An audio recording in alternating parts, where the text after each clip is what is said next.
सभी श्रोताओं को नमस्ते। मैं आरजे संदीप हाजिर हूँ आज एक नए कार्यक्रम के साथ जिसका नाम है संकल्प। आप सुन रहे हैं रेडियो मधुबन 90.4 FM। सुनते रहो, मुस्कुराते रहो। श्रोताओं, संकल्प हम सभी कभी ना कभी ज़रूर करते हैं। कभी हम अपने संकल्प को पूरा करने के लिए दिन रात एक कर देते हैं, कभी हम अपना संकल्प पूरा कर नहीं पाते हैं। लेकिन हमारा संकल्प, हमारे इस कार्यक्रम का संकल्प कुछ और है। संकल्प कुछ कर गुजरने का, संकल्प रोते हुए को हंसाने का, संकल्प समाज को आईना दिखाने का, संकल्प सेवा का, संकल्प सभी के लिए कुछ न कुछ करने का, संकल्प ज़रूरतमंद लोगों तक अपनी मदद पहुंचाने का। तो संकल्प कार्यक्रम आज इन्हीं सब बिंदुओं के इर्द गिर्द होने वाला है। और न सिर्फ आज बल्कि हमेशा हम प्रयास करते रहेंगे कि आपके बीच में ये संकल्प दोहराते रहें और संकल्प कार्यक्रम को लेकर के आते रहें, क्योंकि क्या पता किसी एक के संकल्प से शायद न जाने कितने ज़रूरतमंद लोगों का भला हो जाए, उनके लिए कुछ काम हो पाए, और वो काम जो शायद बहुत पहले हो जाना चाहिए था, वो शायद जिसका किसी को इंतज़ार है, वो शायद जहाँ तक सरकारें नहीं पहुँच सकी हैं। तो संकल्प का दायरा बहुत बड़ा है, बहुत व्यापक है। इसीलिए संकल्प कार्यक्रम हमने सोचा कि आप सबके लिए लेकर के आए। उम्मीद है श्रोताओं, हमारे हर कार्यक्रम की तरह आपको यह प्रयास भी अच्छा लगेगा, यह कार्यक्रम भी अच्छा लगेगा, और आप सब ज़रूर सुनेंगे, पसंद करेंगे और अपने सुझाव भी देंगे। चलिए, तो बहुत सारी भूमिका हो गई, प्रारंभ करते हैं हमारा आज का कार्यक्रम। आज के इस संकल्प कार्यक्रम में हमारे मेहमान हैं श्रीमान जितेंद्र भार्गव सर, जो कि जयपुर से हैं, और सर अब सेवानिवृत्त हो चुके हैं यानी रिटायर हो चुके हैं। लेकिन उनके जीवन का क्या संकल्प है, वो कौन सी मुहिम को आगे बढ़ा रहे हैं, या उनके योगदान से किस संगठन के साथ जुड़ करके जो दिव्यांग हैं उनका उद्धार हो रहा है, उनकी उन्नति हो रही है, आज के इस संकल्प कार्यक्रम में हम पता लगाने की कोशिश करेंगे। तो जितेंद्र सर, आपका हार्दिक स्वागत है। नमस्कार। तो सर, हमारे सुनने वालों को बताएं जरा अपने बारे में। जैसा कि संदीप ने बता ही दिया कि मैं एक सेवानिवृत्त अध्यापक रहा हूं, और मेरी शुरू से ये इच्छा थी कि जब मुझे समाज ने इतना योग्य बनाया तो अपने हिंदुओं में एक ऋण चुकाने वाली बात होती है। तो ऋण चुकाना तो कभी संभव नहीं होता, लेकिन उसके लिए एक प्रयास जरूर मैं कर रहा हूँ कि समाज ने जब हमको योग्य बनाया तो समाज के प्रति भी हमारा कर्तव्य है कि जब उतने ही योग्य हम हमारे दृष्टिबाधित समुदाय के अधिकाधिक छात्र छात्राओं को बनाए। बहुत बढ़िया सर, बहुत बढ़िया। तो आपकी सर शिक्षा दीक्षा कहाँ हुई? मैंने हाई स्कूल केंद्र सरकार द्वारा संचालित प्रथम दृष्टिबाधित विद्यालय, जिसका नाम है MSBC model school for blind children, सन 1959 में उद्घाटन हुआ था हमारे सामने ही। तो वहां से मैंने हाई स्कूल किया था। फिर मैंने हायर सेकेंडरी तो जहाँ का मैं रहने वाला हूँ मध्य प्रदेश, वहीं से किया था, और सागर विश्वविद्यालय से BA। फिर मैंने MA और MPhil राजस्थान विश्वविद्यालय से किया, और B.Ed मैंने कोटा ओपन यूनिवर्सिटी से किया। तो सर, मध्य प्रदेश से राजस्थान कैसे आना हुआ? यहाँ मेरे बड़े भाई साहब रहते थे, 2 बड़े भाई साहब यहीं पे रहते थे। तो फिर और सागर विश्वविद्यालय उसमें जब मैं BA में पढ़ रहा था तो मुझे यहाँ के पॉलिटिकल साइंस डिपार्टमेंट की कीर्ति के बारे में पता था, और यहाँ एक प्रोफेसर थे डॉक्टर DB माथुर जी, वो उनकी ख्याति से प्रभावित होकर के मैंने यहाँ पे जयपुर में आने का निर्णय किया था। ऐसे आना हुआ मेरे जयपुर। तो आप सर वर्तमान में राजस्थान नेत्रहीन कल्याण संघ जो संगठन है उसके महासचिव हैं, अगर मैं गलत नहीं हूँ तो। हाँ बिल्कुल बिल्कुल। तो ये संगठन सर नाम से ही जैसा कि लग रहा है नेत्रहीनों के लिए समर्पित संगठन है। बिल्कुल। तो आपको भी आंखों की समस्या है? बिल्कुल। मैं जब 4 वर्ष का था जी, तो मुझे उस समय चेचक का प्रकोप हुआ था, उसके कारण से मैं दृष्टि बाधित हो गया था और उसी समय बस 6 वर्ष की उम्र में मुझे देहरादून भेज दिया गया था पढ़ने के लिए। जी। तो सामान्य परिचय की बात हो गई सर, लेकिन अभी जिस संगठन का जिक्र हुआ, इस संगठन में आपकी क्या भूमिका रहती है? जैसा कि पद से तो ठीक है, मेरे को पद से ज्यादा मतलब नहीं है, लेकिन मैं अध्यापक होने के नाते मुझे सबसे ज्यादा रुचि पढ़ाने में है और अभी मैं 2 घंटा पढ़ाता हूँ ओपन स्कूल 12th क्लास को, अंग्रेजी पढ़ाता हूँ मैं। और मुझे बड़ा गर्व है कि मेरे जो विद्यार्थी हैं वो बहुत आज्ञाकारी हैं और मेरे 6 विद्यार्थी हैं, 6 के 6 तो खैर एक जैसे तो नहीं हो सकते, लेकिन इनमें से मुझे इस बात का बहुत गर्व है कि एक बच्चा जो कि 10th क्लास तक बहुत कमजोर था, अब वो बहुत अव्वल दर्जे का छात्र बन गया है और वो कई बार कक्षा टेस्ट में सबको टॉप करता है। और दूसरा मेरा जो सबसे बड़ा रुचि जिसके जरिए मैं जुड़ा था वो थी लाइब्रेरी। राजस्थान नेत्रहीन कल्याण संघ में जब मैं 1977 में जुड़ा तो यहाँ की लाइब्रेरी बड़ी अस्त व्यस्त दशा में थी, तो उसको मैंने शुरू में ठीक किया। और इसके अलावा फिर जब 2000 में जब हमारे यहाँ ब्रेल प्रेस स्थापित हुआ तो उसी समय से ब्रेल समाचार पत्र भी शुरू हो गया। तो ब्रेल समाचार पत्र में भी मैं संपादन का काम शुरू से ही अभी तक करता आ रहा हूँ। हमको 23 वर्ष हो गए इस समाचार पत्र को चलाते हुए। और बाकी ये है मुख्य बात। तो ब्रेल के प्रति जो मेरा अनुराग है वो मुझे जोड़े रखता है हर पल।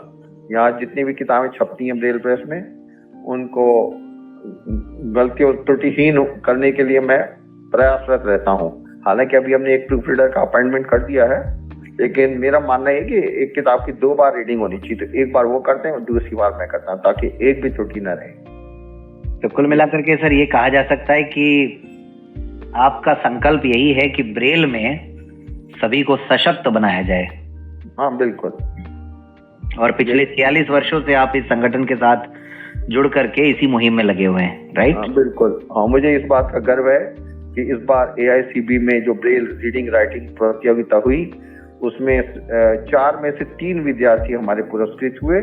और वैसे भी हमारे यहाँ गृह कार्य पहली क्लास से लेकर 12वीं कक्षा तक गृह कार्य होता है। और इस बात का भी मुझे गर्व है कि हमारे यहाँ विद्यार्थी बहुत अच्छे हैं, ब्रेल का सदुपयोग तो करते ही हैं और वो उनकी लिखावट, उनकी पठन बहुत ही त्रुटिहीन, बहुत बढ़िया है। जी। तो इस संगठन के साथ जुड़ना कैसे हुआ सर आपका? यहाँ जब मेरी नौकरी लगी तो उस समय में मेरी लड़कियों के स्कूल में नौकरी लगी थी। तो उस समय जब खाली पीरियड में मैं सोचता था कि क्या करूं, तो लाइब्रेरी की किताबें लेकर जाकर पढ़ता था मैं। तो तब से मेरा जुड़ाव है। इस वजह से आपका जुड़ना हुआ हाँ बिल्कुल। तो कुछ सर हमारे सुनने वालों को इस संस्था के बारे में बताइए, इसकी शुरुआत कैसे हुई और इसके फाउंडर मेंबर कौन रहे हैं? ये 5 दृष्टिबाधित लोगों ने मिलकर के इस कल्याण संघ की स्थापना की थी जी, जिसमें से अभी तो 2 लोग जीवित हैं जी।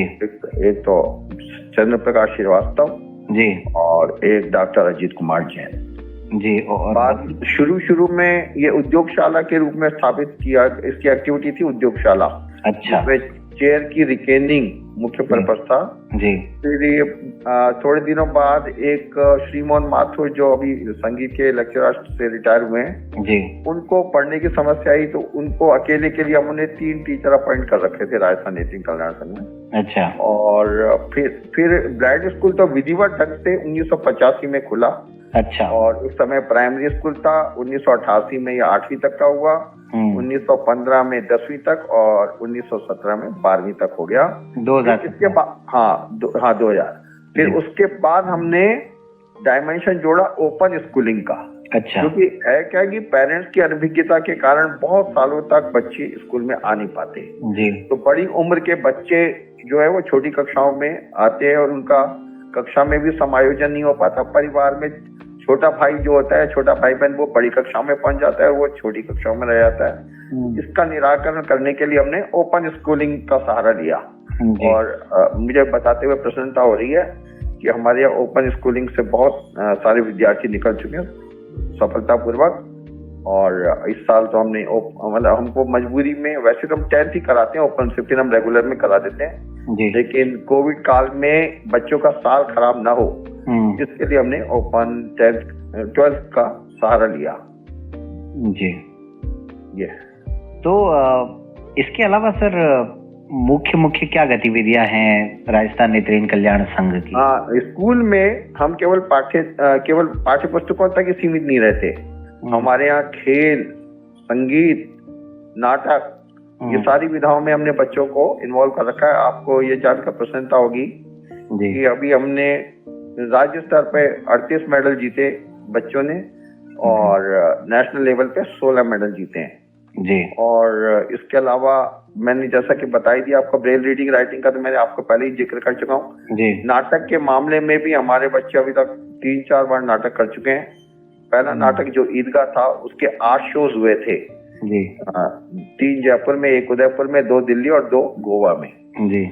और इस प्रकार अभी हमने बच्चों के लिए, खिलाड़ियों के लिए और बाकियों के लिए भी, छोटे बच्चों के लिए और बड़े बच्चों के लिए, दोनों के लिए जिम भी स्थापित कर रखा है। जी। और इसके अतिरिक्त एक रिकॉर्डिंग स्टूडियो भी बनाया है। हमारा चैनल है यूट्यूब पर RNKS करके। जी। तो उसमें हमने अभी तक 3 वीडियो डाले, अभी रिसेंटली स्थापित किया है। जी। तो ताकि हमारे यहाँ के बच्चे बहुत टैलेंटेड हैं। हमने एक शून्यकाल समय सारणी में लगा रखा है। शून्यकाल में साहित्य, सामान्य ज्ञान और संगीत, इन 3 विधाओं में बच्चे बढ़ चढ़कर भाग लेते हैं। शनिवार को उनकी परिणति बाल सभा में होती है और बाल सभा में जो अच्छे कार्यक्रम हम चुनते हैं उनको हम सोचते हैं कि हम यूट्यूब पर डालें। अच्छा। और हमारे यहाँ आपको ये बताते हुए प्रसन्नता होगी कि साहित्य में भी, कविता में, कहानी में, हर विधा में बच्चे बहुत बढ़ चढ़कर भाग लेते हैं। टैलेंट उनका अपने आप निखर के सामने आ रहा है। जैसे कि अब हमारी चैनल पे श्रोता जो है वो देख भी सकते हैं, सुन भी सकते हैं। जी जी जी जी। और इसके अलावा सर क्या क्या, मतलब ये तो स्कूल की बात हो गई, स्कूल के बच्चों के लिए सुविधा हो गई। इसके अलावा और लोग जो हैं, जो स्कूलिंग नहीं कर रहे हैं या ट्रेनिंग करना चाहते हैं, उन सब के लिए क्या प्रोजेक्ट्स हैं आपके यहाँ? ट्रेनिंग में तो हमारे यहाँ कंप्यूटर ट्रेनिंग है, जो वैसे भी हमारे, मैं ये बता दूं कि स्कूल के बच्चों के लिए तो हम 3री कक्षा से ही कंप्यूटर का ज्ञान देते हैं। और 12वीं पास बच्चों के लिए हमारे यहाँ RSCIT का कोर्स कराते हैं। 3 महीने का कोर्स होता है जो राजस्थान सरकार ने अनिवार्य कर रखा है। तो ऐसे 100 से अधिक लोग हमारे यहाँ ट्रेनिंग पा करके जॉब में लग चुके हैं। इसके अलावा हमारा पुस्तकालय है जिसमें कम से कम 1500 पुस्तकें हैं। हमारे यहाँ हम ब्रेल में कैटलॉग बना रखी है हमने। और लोकल लेवल पे तो हमारे यहाँ महीने में 2 बार ऑटो घर घर जाकर के किताबें देता है। और राजस्थान और उड़ीसा, मध्य प्रदेश, गुजरात तक भी हमारी पुस्तकें निःशुल्क जाती हैं। जिनको हम यहाँ तक कि हमने ई-टेस्ट भी कर रखा है पुस्तक कैटलॉग का। तो जो चाहता है उसको हम ई-टेस्ट दे देते हैं, जो नहीं कर सकता उसको ब्रेल में भी उपलब्ध करा देते हैं। और बाल पत्रिकाएं भी हमारे यहाँ आती हैं। बाल पत्रिकाओं की दृष्टि से हमने एक पुस्तकालय का पीरियड भी लगा रखा है जिसमें बच्चे पुस्तकों का बड़ा आनंद उठाते हैं। जी। और बाल पत्रिकाओं का सहारा लेकर के वो बाल सभा में भी अच्छी अच्छी कविताएं और कहानी सुनाते हैं। अच्छा अच्छा। इसके अतिरिक्त ब्रेल प्रेस हमारी एक प्रोजेक्ट है, बहुत बड़ी प्रोजेक्ट है हमारी, जिसमें हाई स्पीड एम्बोसर्स लगे हुए हमारे यहाँ 2 केंद्र सरकार ने हमको दिए हैं, जिसमें 2000 पेज प्रति घंटा ये उनकी रफ्तार है छापने की। तो हमारे मूल रूप से तो हम पाठ्य पुस्तकों पर हमारा फोकस रहता है, लेकिन कुछ कहानियों की, कुछ धार्मिक पुस्तकें भी अभी हमने छापी हैं डिमांड पर। जी। और चुनाव के टाइम में हम लोग डमी ब्रेल शीट्स भी छापते हैं। और अभी लोकसभा और विधानसभा की जब जब चुनाव होते हैं या कोई उपचुनाव भी होता है तब भी हम डमी ब्रेल शीट छाप के प्रदान करते हैं। और मतलब सुविधा हो जाती है ब्लाइंड वोटर्स को। जी। तो ये तो सर सारी बातें ऐसा लग रहा है कि बहुत बढ़िया हैं और आपका संगठन भी बहुत अच्छा काम कर रहा है। आपके संगठन को मुख्य रूप से मतलब जो संचालन करने वाले लोग हैं वो किस तरह से मतलब इसमें अपना योगदान देते हैं और कितने लोग मिलकर के आप लोग इस संगठन को चला रहे हैं? हम 5 ब्लाइंड मेंबर्स तो डेली आते हैं जी, जिसमें अभी मैंने बताया फाउंडर मेंबर चंद्र प्रकाश श्रीवास्तव, वो इतिहास और संगीत की कक्षाएं लेते हैं जी। एक महेंद्र कुमार गर्ग हैं, वो अंग्रेजी की कक्षाएं संभालते हैं जी। और राजेश जोशी जो हैं वो हमारी सारी स्टोर व्यवस्था और बॉयज हॉस्टल को संभालते हैं जी। और बीना जैन जो हैं वो गर्ल्स हॉस्टल संभालती हैं और जितनी भी महिला कर्मचारी हैं जी वो सब उनकी जिम्मेदारी है। तो 5 लोग तो हम नियमित रूप से रोज आते हैं जी। तो ये एक टीम स्पिरिट है। टीम स्पिरिट के कारण ही हम इतने सफल हो रहे हैं। बाकी हम गर्मियों की छुट्टी में राज्य स्तरीय शतरंज प्रतियोगिता भी कराते हैं जी। और कई साल पहले हमने होम साइंस का भी शिविर लगाया था जी, जिसमें लड़के लड़कियों ने खाना बनाना आदि सीखा था जी।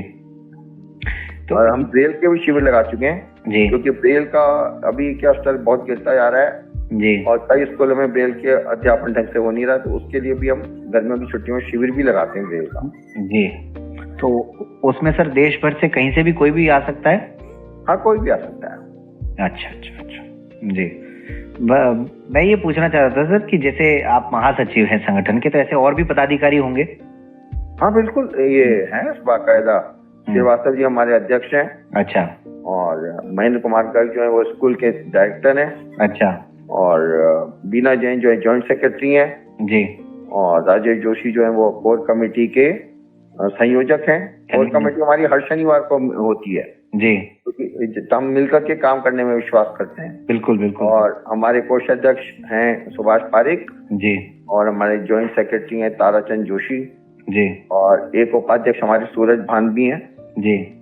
ऐसे हम लोग सब मिलजुल करके काम करते हैं। ये सभी दृष्टिबाधित हैं सर? नहीं, जैसे सुभाष पारिक जो ट्रेजर हैं वो साइटेड हैं। अच्छा। ताराचंद जोशी भी साइटेड हैं। कई लोग साइटेड भी हैं।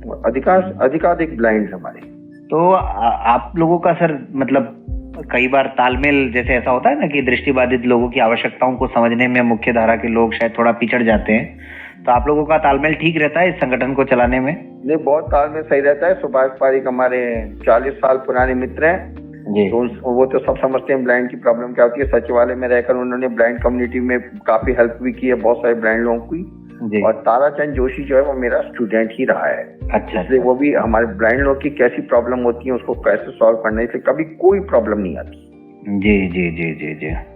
तो मैं ये पूछना चाह रहा था सर कि जैसे ये राजस्थान में आपका जयपुर में संगठन है, तो राजस्थान में तो लगभग सभी लोगों को ही पता होगा इस संगठन के बारे में, और राजस्थान के बाहर के लोग अगर जुड़ना चाहें तो क्या प्रक्रियाएं हैं, वो किस तरह का लाभ इस संगठन से करके लिए? इस राष्ट्रीय स्तर की जो गतिविधि हमारी जी ब्रेल अखबार की जी, तो ब्रेल अखबार के कारण से हमारे कल्याण संघ का नाम पूरे इंडिया में है जी। तो अखबार का लाभ तो उठा ही सकते हैं जी। और कंप्यूटर ट्रेनिंग में भी हम राजस्थान तक की हमारी सीमा नहीं है जी, कोई भी आ सकता है कंप्यूटर ट्रेनिंग में जी। तो उसमें रहने खाने पीने की सब व्यवस्थाएं आप देते हैं? बिल्कुल, सारी व्यवस्थाएं हमारे यहाँ। अच्छा अच्छा। और तो इनको जो सर्टिफिकेट मिलता है जी, वो RKCL का कोर्स लागू है और सर्टिफिकेट देने वाले परीक्षा आयोजित होती है कोटा वर्धमान यूनिवर्सिटी से जी। तो कोई अगर ट्रेनिंग करना चाहे तो सर कहाँ संपर्क करे? ये अगर ट्रेनिंग करना चाहे तो वो हमारी जो ये ईमेल आईडी है info@rnks.org। ओके, इस ईमेल आईडी पे इस ईमेल आईडी पे एप्लीकेशन डाल देंगे। तो अभी सर वर्तमान में जो स्कूल है उसमें कितने बच्चे स्टडी कर रहे हैं? अभी इस समय हमारे यहाँ 95 बच्चे हैं, जिनमें से प्रवेशिका में हमारे यहाँ 22 बच्चे हैं। अच्छा। और प्रवेशिका में आधे से अधिक बच्चे हमारे बहुत अच्छे कुशलता पूर्वक लिख पढ़ पाते हैं जी। तो इसमें लड़कियां कितनी और लड़के कितने हैं? लड़कियां 30-35 हैं, बाकी सारे लड़के हैं। बाकी सारे लड़के हैं। हमारे यहाँ गर्ल्स हॉस्टल अलग से है जी, इसमें 22 स्थान हैं जी। और कंप्यूटर वाले में भी हम कोशिश करते हैं कि 4 लड़कियां रहें और 4 लड़के। हमारे यहाँ कंप्यूटर में बैच में 8 स्थान है जी। कोशिश हमारी यही रहती है कि भाई 4 लड़कियां और 4 लड़के हों। अच्छा, एक बात बताएं सर कि एक जमाना था जब ब्रेल पुस्तकें आसानी से सुलभ नहीं थी, लेकिन ब्रेल पढ़ने वाले बहुत थे। आज सर ब्रेल पुस्तकें आसानी से सुलभ हो जाती हैं, लेकिन शायद ऐसा सुनने में आता है कि ब्रेल पढ़ने वाले उतने नहीं रहे। क्या आप भी ऐसा मानते हैं?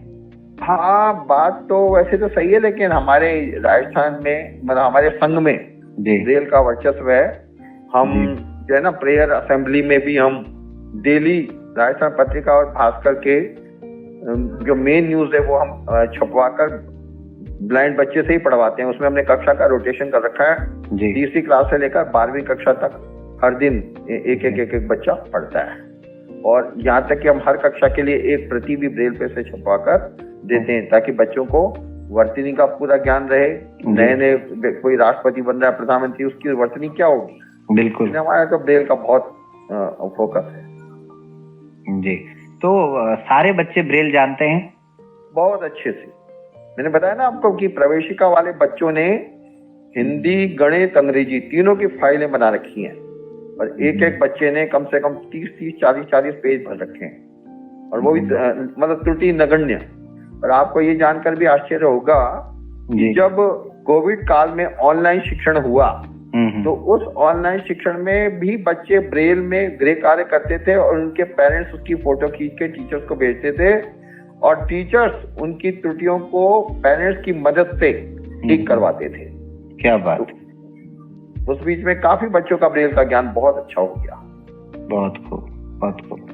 तो क्या कारण है सर कि ये जो थोड़ी बहुत जो चिंताएं हैं ब्रेल को लेकर के वो आजकल बढ़ती जा रही है?